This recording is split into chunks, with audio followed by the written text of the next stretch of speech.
Well, thank you, and good morning, everybody. And that wasn't a mistake. You know, I come regularly to South Korea, and I always forget how hard the first day is. In Germany now, it's early in the morning, and I feel somehow remembered during my days as a resident and walking like 24 hours.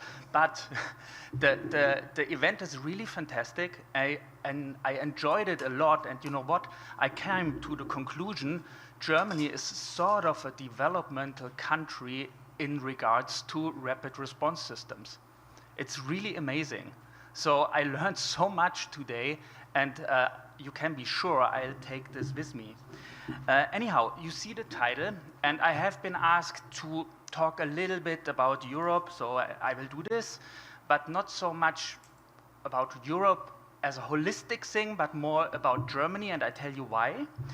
And then, in a later stage, and much more, I'm going to tell you a little bit about what drives medical AI adoption from my experience, and why could this be helpful for you, because I'm wearing several hats. I have several roles.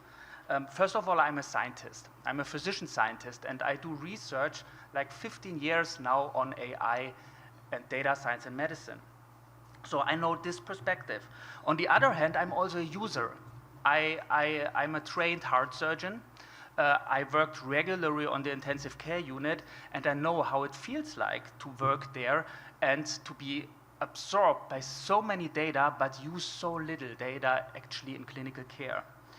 And I'm a medical device manufacturer. I'm a founder and managing director of a medical AI startup, and I will also tell you a little bit about this. So also this perspective is important. And last but not least, I'm also a customer. So I'm a hospital manager, I'm the chief medical information officer. So this is also a very valuable perspective. And the interesting thing is now 4 perspectives come together, and maybe it might be helpful for you just to learn a little bit about this. So now I would say the most difficult part now is to tell you about Europe, because Europe isn't a country. Europe are many, many countries, and all of those countries have dedicated healthcare systems. So so the question is the adoption in Europe, I really cannot answer well. I can answer, for instance, for Germany, somehow, but definitely not for Europe, because it's like in Asia. There are so many countries in Asia. The adoption, of course, depends on the healthcare system. So, and as you see, one thing is Germany has one of the most expensive healthcare systems. How about the German healthcare system? So the German healthcare system serves around 83 million inhabitants. We have a very old population, so 1 out of 5 Germans are older than 65, and we especially have one challenge, because within the next 10 years, 35% of our workers will retire. The next thing is the life expectancy is about 81 years. The healthcare expenditure you already saw, it's on the top of Europe, it's 12.5 of the gross domestic product. And we have the most acute beds in the EU, with 6 beds per 1,000 population. And we have for 83 million people, we have around 2,000 hospitals, way too much. The next thing is, it's also, of course, a main business driver. Around 6 million people work in the sector. How about coverage? Coverage is universal, and everybody is statutorily insured. You will not find anybody who's not insured. This is simply normal. I remember when I was a kid and I went to the doctor, I used to ask my parents, why are you not paying for this? Because everybody has this card, and the card, the insurance card, is basically your payment, and you don't need to worry. But who actually pays for this? Basically, 50% of your gross salary the company is paying, and the other 50% you are paying. All in all, around 15% of your gross salary is going to the medical insurance. And the financing, and that's important for healthcare executives and like medtech companies in South Korea, is also a little weird in Germany, because we have a dual system. So first of all, we have all the investments, and the investments come from the federal states. We have 16 federal states in Germany, and every federal state gives some finance, but way too little. And I tell you this with the Charité. The Charité has a revenue of 2.5 billion per year, and the investments we are getting from the federal state is 40 million. That's nothing. And that's really an increasing problem. And the next thing is, who's going to pay for the operations, for the medical services? Here, the insurances pay. So the insured patients, they pay the insurance companies, and they, on the other hand, pay the hospitals. And this, of course, poses a problem because we have this investment gap, and we have the ever increasing revenue cost gap. So, to make it short, Germany is at the moment not a very attractive market for innovations. On the other hand, let's now talk a little bit, and I'm sure most of you know about this. Regulations are very tight. We used to say in a funny way, Germany is not, or Europe is not the first with innovation in AI, bringing it to the market, but the first with regulation. We are the first with an AI Act. So, and the industry is really suffering with regards to this, and also science. So we have a couple of constraints, but that's not only negative, and I'll tell you in a second why I think so. So what do we have? What are the constraints we are having? We have the European Union AI Act, which is in effect since last year. We have the MDR, the Medical Device Regulation, and we have the GDPR, the Data Protection and Consent Rules. And I was last year, I think like 5 months ago at the Mayo Clinic, and we discussed a little bit about AI implementation and deployment. And I was very surprised that they said, well, at least you have some regulation in Europe because it gives you a safe border. You can be, if you follow, and it's possible to follow those. Of course, it's difficult. But if you follow those, you are quite safe. And it gives also trust. People trust medical devices. People trust that we follow GDPR, and that's a big asset. The next one is the national layer, and this is different from nation to nation and from healthcare system to healthcare system. So how about the reimbursement? How about the reimbursement for a medical AI innovation? How about the procurement? And I can tell you, at least in Germany, the customer journeys are horrible. It takes about 1 year or even longer to get a product sold. And of course, co-determination. In Germany, we have very strong Works Council, and they always sit also on the table and negotiate with you. So far, to the, I would say, a little bit boring stuff. Now comes really my passion, and I tell you a little bit about my research, about what I'm doing in with my medical AI company and at Charité, and would like to tell you about 3, I would say, success stories of bringing AI into the hospital or into healthcare. And now you see we are sort of switching gears, because before we mainly, as far as I understood, were on the normal ward or in an emergency unit. Now we are in the outpatient unit for the first example. For the second example, we are in the intensive care unit. We quickly heard before the vision from Deep Cars Next Gen, but I'll show you a couple of examples what we are doing at Charité. And last but not least, Gen AI at scale is, in my opinion, applicable to the whole healthcare environment. So not only clinical care, also clinical administrative processes and the bare administrative work. And there, in my opinion, is a lot of value to be taken. So let's first go to ambient scribes and what lessons did we learn there.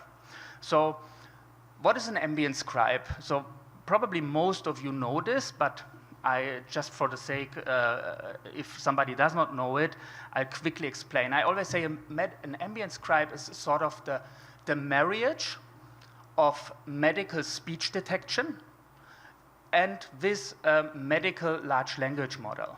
So what does it able to do? It records in real time an outpatient visit and generates the complete documentation.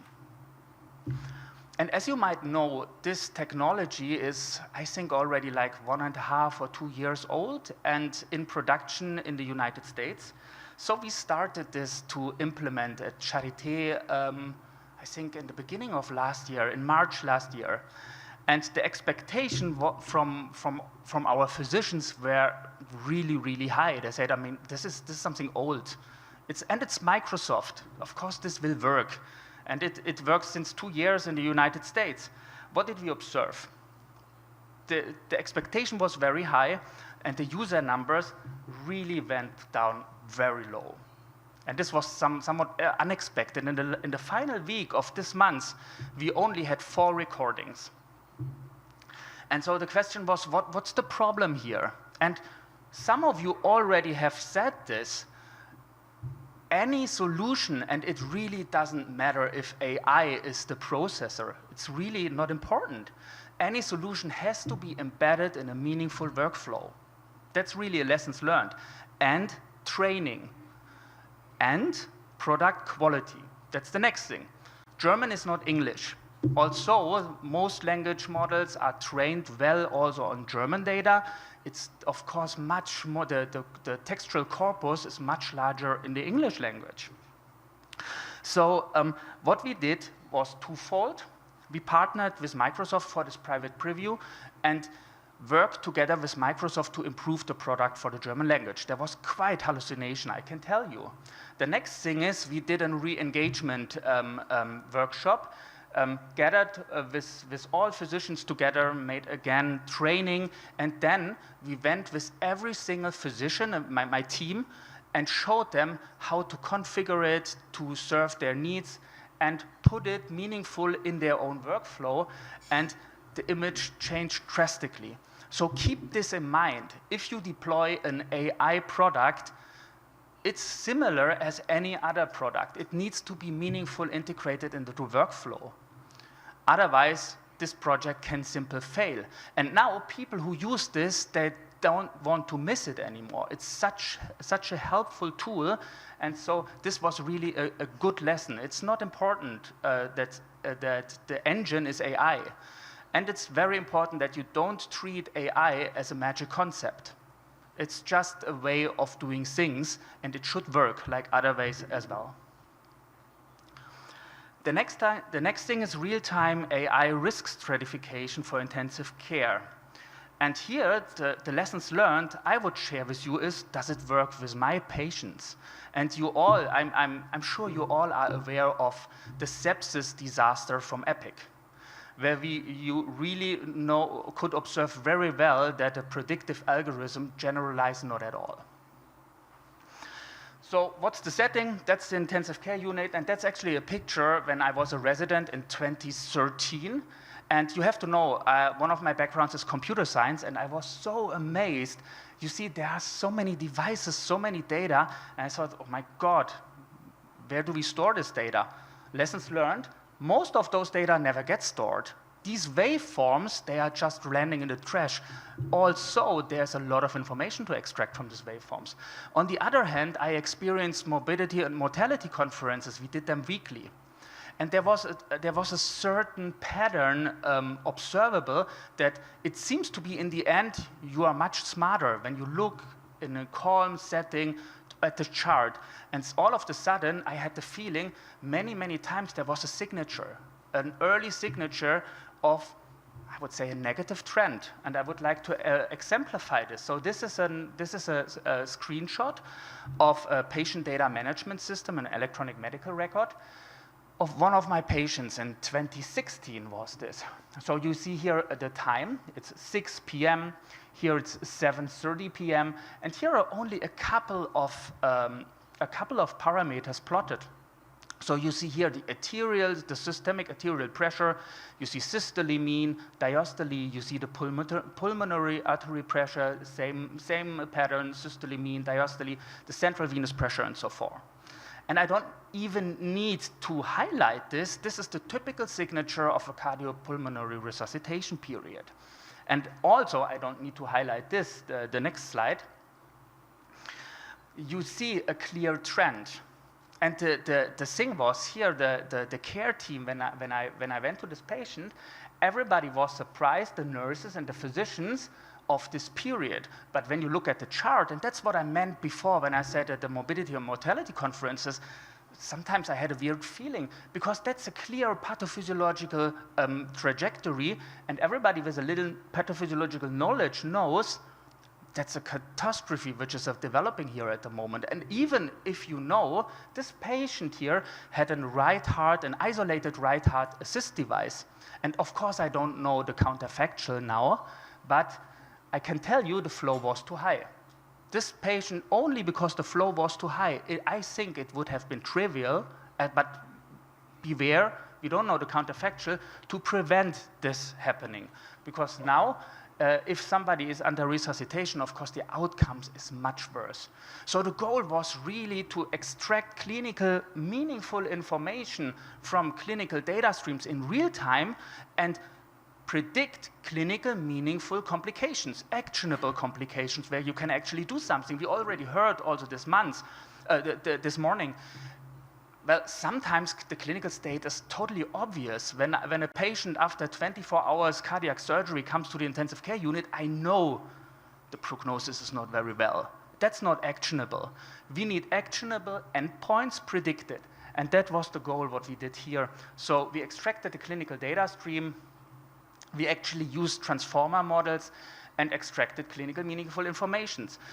We did this first in a scientific fashion and showed that this approach is applicable with the same model for different outcomes. We did severe postoperative bleedings and compared it to the clinical gold standard in real time. This is the time which is plotted here. We did, of course, also for mortality. Also, it's not actionable, but still it's informative. And we did it for renal failure. And we did a non-inferiority trial where we let created other intensivists, and we observed there was even in discrimination as well as in calibration actually superiority. So the next thing was we developed a medical device out of this, and there was a lot of help because academic medical centers usually don't develop medical devices. And here we had the privilege to have a lot of support of the Berlin Institute of Health, which in particularly supported these endeavors. And that's how we integrate the solution. The problem we are having in Germany, and I would say also in Europe, is that we have very old systems. We have a lot of legacy systems. The luxury situation would be every hospital has a FHIR CDR, a clinical data repository where you can easily integrate it. But that's not reality at the moment, so we need to offer a FHIR server, which basically hosts a data adapter, which then goes to the primary data silos and extracts this data in real time and feds this then in this on-premise platform. It's similar like Deep Cars. It is hosted on-premise, also it's cloud ready.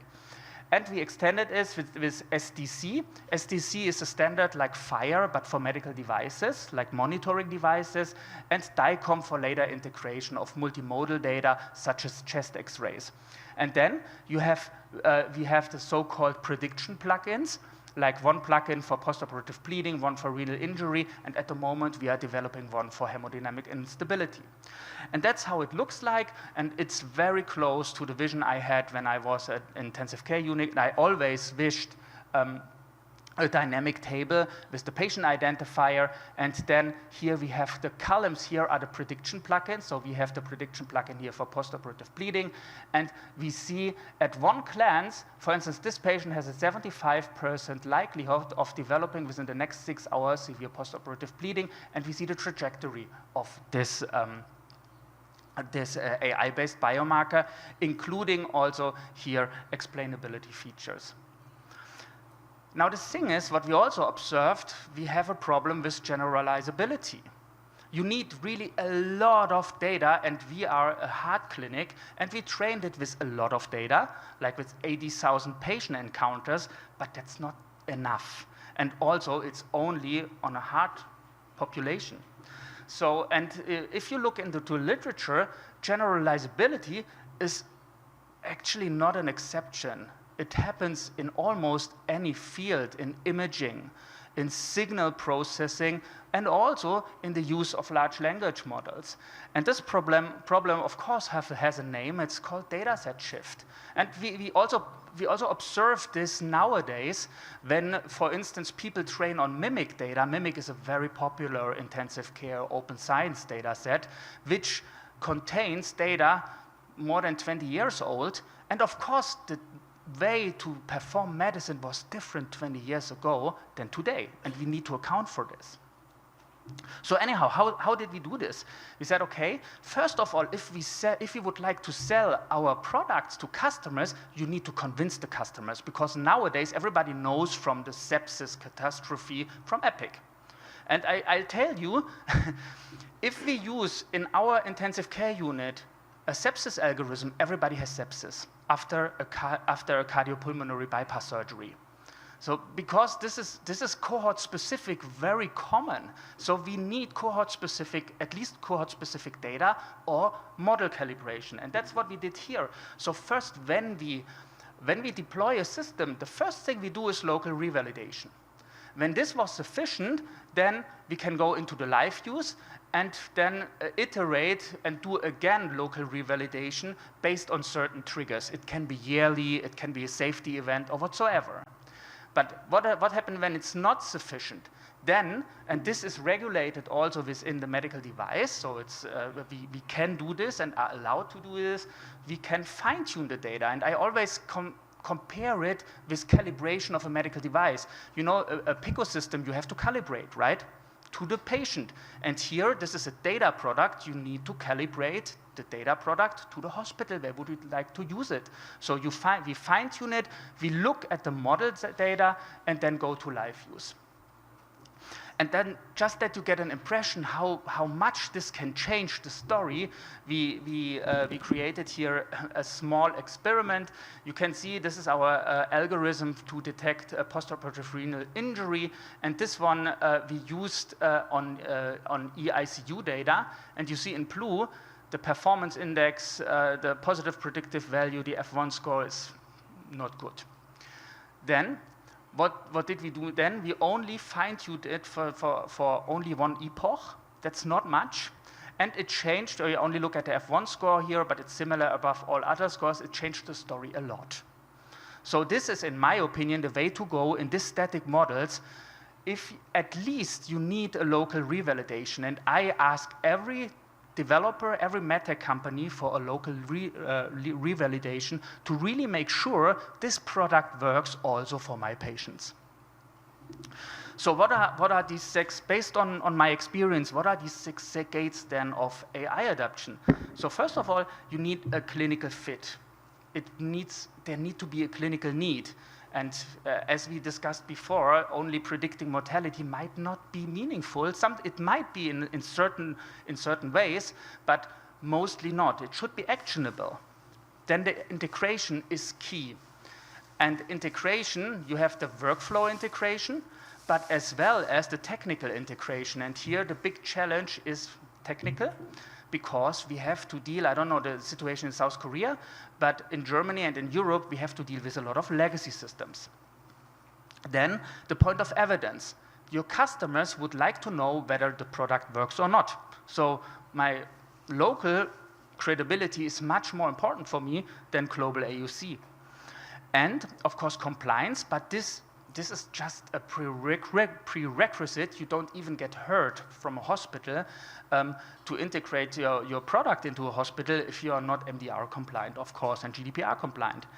Then the economics, and this one, I have to say, I was really impressed if somebody from VUNO approached me and told me about their knowledge about the reimbursement system of Germany, and that I found it really cool. But if your product, and at least in my opinion, and I know a couple of hospitals, if your product delivers value for patient safety, it's not such a big deal. There will be money.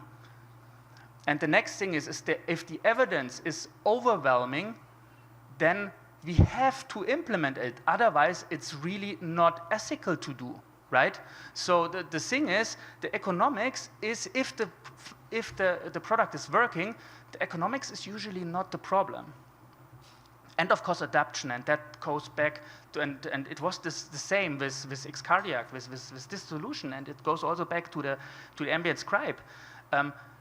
As a manufacturer, you have to be very close to the customers from the very beginning.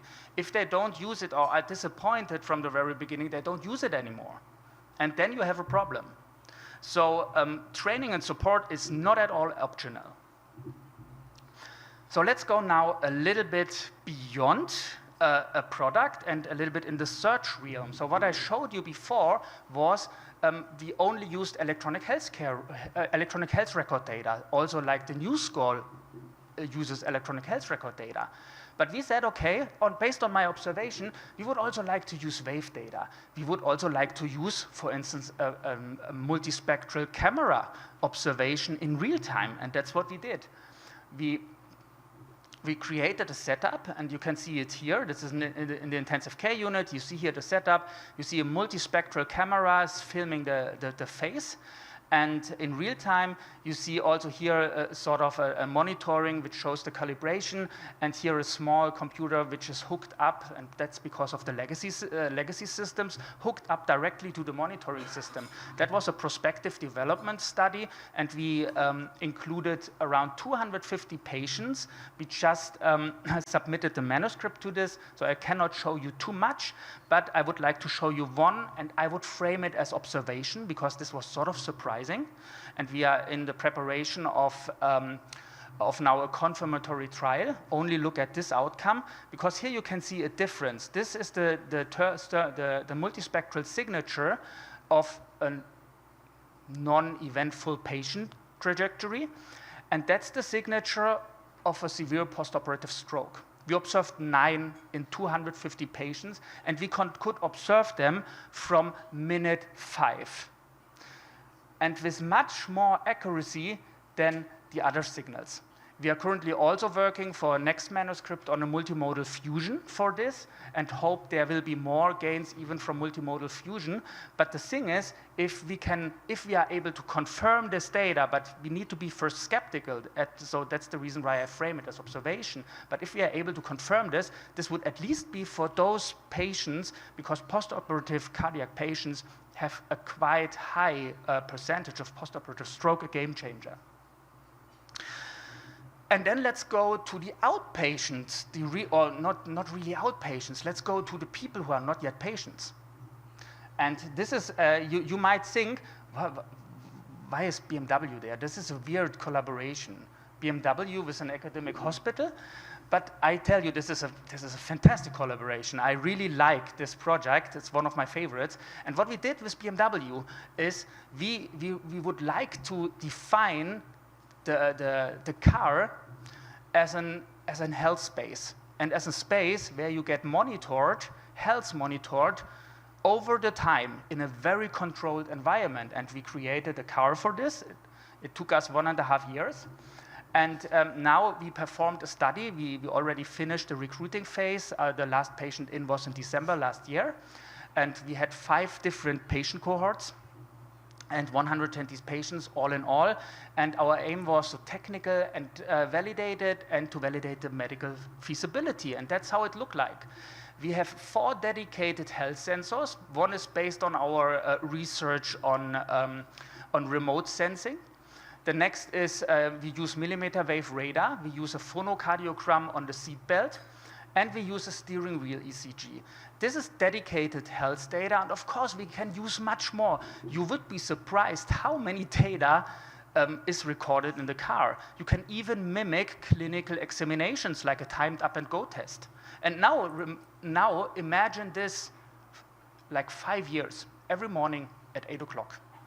Yeah? You see really deviations of health states, and you can offer the not yet patients now preventive interventions before any diagnosis. And that's one way, as our vision of the Charité is to really push prevention forward. Also, we don't get any money for prevention at the moment. So actually we are cannibalizing our business model. But we see our healthcare system is not sustainable at all. So we, as the biggest university hospital in Germany, feel obliged to somehow change something, and prevention is one of our strategic goals, and we see here really a big lever for prevention. So that you can imagine how this looks like. So we have, that's a laboratory setting, that's a camera, and based on the camera picture, you can extract like gender, biological age, BMI, heart rate variability, blood pressure, oxygen saturation, and so forth. So much more than you believe. And in the study, we used a big car, and this was really necessary because on the rear seat row was like a complete intensive care unit. We used the finer press gold standard measurement, and the participants were completely cabled and hooked up. All right, so I'm 1 minute over time, but only one slide is left, or 2 slides. So next thing is, I think we already heard the word once today, Gen AI, or twice maybe. So Gen AI is really popular at the moment, and I think this sort of hype is not a hype, it's real. Things will change dramatically. And to implement this at scale, you need strategy, governance and compliance, and infrastructure. And that's why we at the Charité create currently, so we are in the process since 1 year, an AI strategy, which really sees generative AI as a platform technology, which needs to serve every department. It needs to serve the faculty for teaching and research. It needs to teach, of course, clinical. It needs to serve the clinical care and the administrative use cases. And you need a strong data foundation. You need compute. You need foundation models. You need the model layer, AI systems, agentic systems. And of course, not only because of the AI Act, you also need AI skills, and you need to offer services.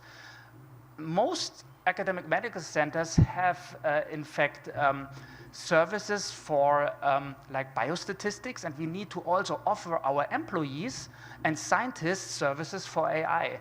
And so things have to change, and what you see in red here is basically our action fields at Charité where we are working at the moment. And that's the last slide, and that give you a short glimpse how it looks like. So we created so we are working with open weight models. And you see here the Charité Foundation Model Hub. It looks like a normal chat interface, but a chat interface is nothing convenient. So in clinical care, many actions are the same. So you need sort of specialized agents you can easily invoke, and you need to very conveniently click together your context. And this enables a completely new way of working, like chat EHR, chat with the patient documents. You can now spawn monitoring agents, like you can spawn a news score, or you can spawn an X-cardiac, a pleading algorithm, what I showed you, to dedicated patients. You can spawn trail matcher agents, and so forth. And last, to show you the power of this, now imagine a resident has, in a rhythmology department, has 5 patients. Based on European guidelines, this resident has to score every patient for CHA2DS2-VAS score and has PLAT score to decide how to actually treat the patient. So we compared how well do this the physicians actually, and they have moderate to poor agreement in comparison actually to large language models. And now imagine you click your 5 patients, you press the button, score me those patients, and within 1 minute, you have all those scores. And this usually takes 6 to 10 minutes for each patient. And this is really a game changer and opens totally new opportunities. And with that, I would like to finish and apologize for 4 minutes overtime, and I'm awake now.